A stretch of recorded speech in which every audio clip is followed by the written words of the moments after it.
Assalomu alaykum. Yaxshimisizlar? Men bitta gapni aytib qo'ymoqchiman-da. Gap egasini topa oladi.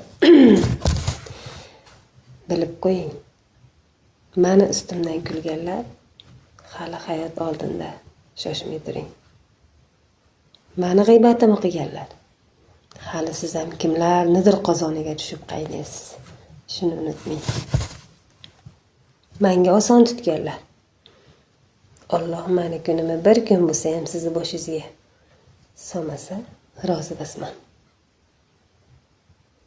Meni orqamdan gapirganlar doim joyi orqada. Shuning uchun birovning g'iybatini qilmasdan jimgina yashash kerak. Men hech kimning hayotiga aralashmayapman. Demak, siz ham meni hayotimga aralashishga haqqingiz yo'q. Men o'zimni muammolarimni o'zim hal qilaman. Aql o'rgatishga hech kim haqqi yo'q. Eshitdinglar?